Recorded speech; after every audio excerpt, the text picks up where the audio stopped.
So hello বন্ধুরা, তোমরা সবাই কেমন আছো? আশা করছি সবাই ভালো আছো। সো বন্ধুরা, আজকে আমরা পড়ব পঞ্চপ্রয়াগ।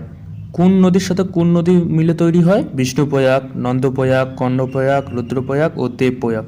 এই পাঁচটি প্রয়াগ আজকে আমরা ট্রিকের মাধ্যমে পড়বো, কারণ আমরা অনেক মুখস্থ করি, আমাদের মনে হয় আমরা মুখস্থ করে ফেলছি। যখনই আমরা এক্সাম সেন্টারে বা মক টেস্ট দিই, তখন আমাদের ওখানে অপশন থাকে, অপশন দেখে আমাদের কী হয়, কনফিউশন হয় বা আমরা গুলিয়ে যাই, এই অপশনটা হবে না এই অপশনটা হবে, ঠিক মনে আসে না।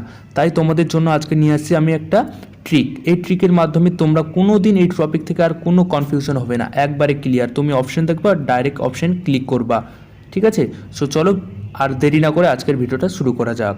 প্রথমে আছে বিষ্ণুপ্রয়াগ, অলকানন্দা ও ধলিগঙ্গা। কীভাবে মনে রাখবো? দেখো, বিষ্ণু, ব্রহ্মা বিষ্ণু মহেশ্বর আমাদের কি সৃষ্টিকর্তা, তাহলে বিষ্ণু আমাদের ভগবান। বিষ্ণু ভগবানের পা ধলি, এই যে ধলি থেকে ধলি, বিষ্ণু ভগবানের পা ধলি তুই, এই যে ধলিগঙ্গা, তাহলে অলকানন্দা ও ধলিগঙ্গা মিলে কি হয়? বিষ্ণুপ্রয়াগ। দেখো এখানে আমাদের অলকানন্দা ফিক্স নাকি? তারপরের কোশ্চেনে চলে যাই, চলো।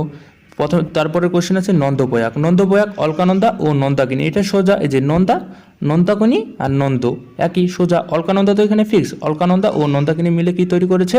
নন্দপ্রয়াগ। তারপরে চলে যাই আমরা কি কর্ণপ্রয়াগে কি? অলকানন্দা ও পিণ্ডার সঙ্গম, অলকানন্দা ও পিণ্ডার নদীর সঙ্গম কি তৈরি করেছে? কর্ণপ্রয়াগ। কীভাবে মনে রাখবো? দেখো, অলকানন্দা তো এখানে ফিক্স, আগে বলছি, তাহলে পিণ্ডার, ঠিক আছে, আমাদের আমরা সবাই যে মহাভারত পড়ছি, মহাভারতে আমাদের কি ছিল? বীর কর্ণ ছিল কিনা সবাই বলো? সেই আমাদের কর্ণ কি করতো? পিণ্ড দান করতো। কর্ণ কি করতো? পিণ্ড দান করতো। কর্ণ তাহলে কি দান করতো? পিণ্ড। এই যে পিণ্ডর প্রয়াগ, এই যে পিণ্ডর, অলকানন্দা ও পিণ্ডর সঙ্গম কর্ণপ্রয়াগ। কর্ণ আমাদের কি দান করতো? পিণ্ড দান করতো। এইভাবে মনে রাখতে পারো। তারপরে চলে যাই আমরা কি? রুদ্রপ্রয়াগ কিভাবে মনে রাখবা? অলকানন্দা ও মন্দাকিনী।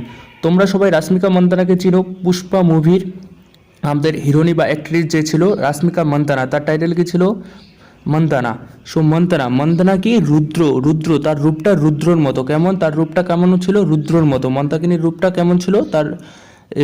তার রূপটা কেমন ছিল? রুদ্রর মতো। এই যে তারপরে চলে আসে দেবপ্রয়াগ। কীভাবে মনে রাখবা? দেখো, দেবপ্রয়াগ, অলকানন্দা ও ভাগীরথীর সঙ্গমস্থল। দেখো, দেব মানে ভগবান, আমরা ভগবানকে দেব বলি না, দেব দেবতা। তাহলে আমরা কি? ভগবানকে দেখার জন্য কি করি? ভাগি। দেবকে দেখার জন্য আমরা কি করি? সবাই ভাগি। দেবকে দেখার জন্য আমরা সবাই কি করি? ভাগি।